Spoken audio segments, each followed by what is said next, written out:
It happens every single year.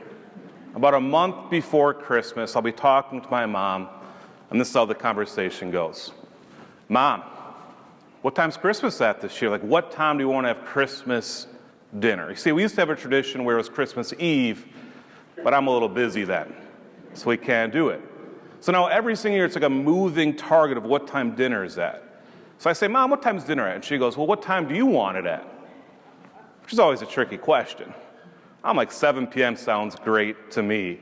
I can get like a 5-hour nap in, maybe go ice fishing, get some prayer in, of course.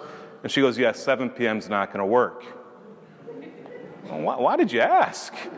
So she goes, what time do you want it? I go, Mom, just tell me what time dinner is at. So this year, I think it's at 4 p.m.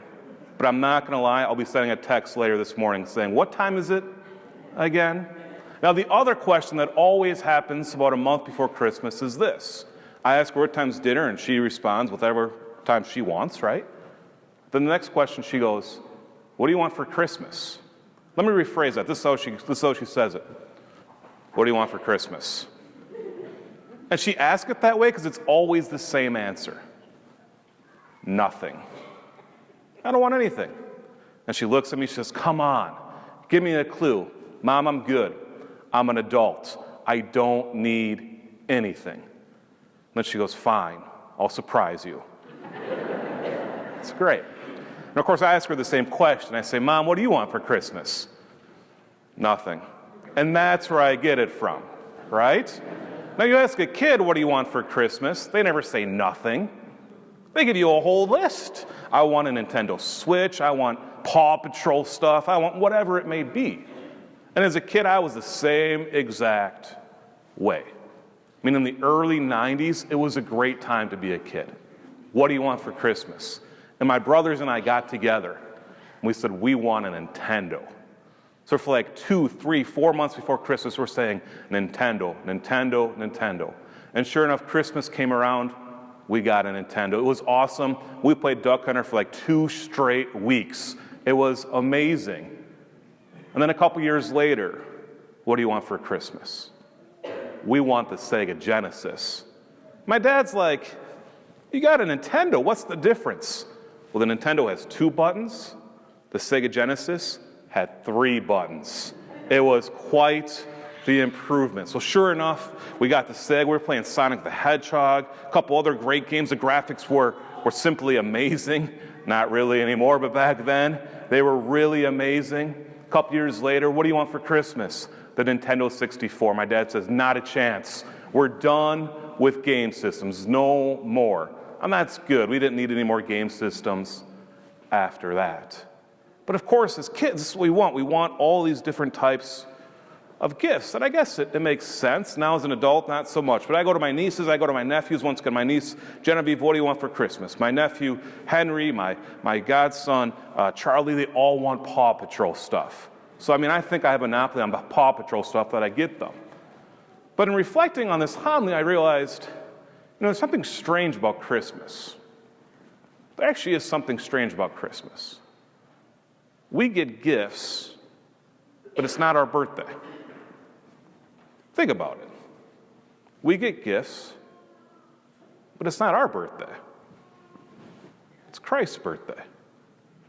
And as a kid, when I used to go to birthday parties, I would not necessarily expect gifts for the person's birthday.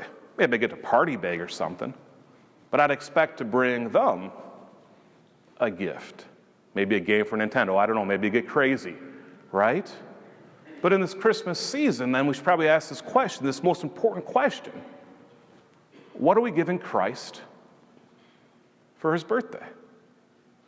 What gift are we going to give Jesus for his birthday? And that kind of switches Christmas all around. Now, I'm not saying we shouldn't exchange gifts with each other. I think exchanging gifts is showing our love for each other, the same love that Christ has for us, just not quite his perfect way. But for Christmas, what do we want to give him? What does he want for a gift? Well, he doesn't desire sacrifices. He doesn't desire our first fruits of food anymore. He definitely doesn't want Paw Patrol, right? We could probably say this. So then what does Christ want for Christmas? Well, then going back to that early 90s theme of my life, there's actually a very famous song out there, 1994 by Mariah Carey. And it's actually what Jesus says to you. All I want for Christmas is you. That's all he wants. He wants you. He wants us. He wants us to spend time with him. He didn't come in this world to be ignored. He came into this world because he wants to bring light into the darkness. He came into this world so we may truly come to know him and love him. And the way that we do this, we say, Lord, here I am. I give myself back to you. And what does this look like? Of course, Mass. That's a given. That's why we're here today. But not only today, every Sunday, of course, coming to Mass and saying, Lord, here I am. And what does he give us, by the way? He gives us himself and the Eucharist, that we're able to receive him. He says, don't just think about me on Sunday mornings or Saturday nights either. He says, I want you to be with you all the time. And so what does that mean? Praying, emptying ourselves before him. Lord, here you go. Here's all the good stuff. Here's all the junk as well. I'm giving it to you. You want me. Here I am. So in prayer and thought and action and bringing him into our life. This is what he desires. He came into this world to be with us, but he's not going to force us. He gives us free will, but he says, all I want, all that I desire is you. And so this Christmas season, contemplate that question. What gift are you going to give Jesus for Christmas? What gift do you think he desires? And how do we give it to him?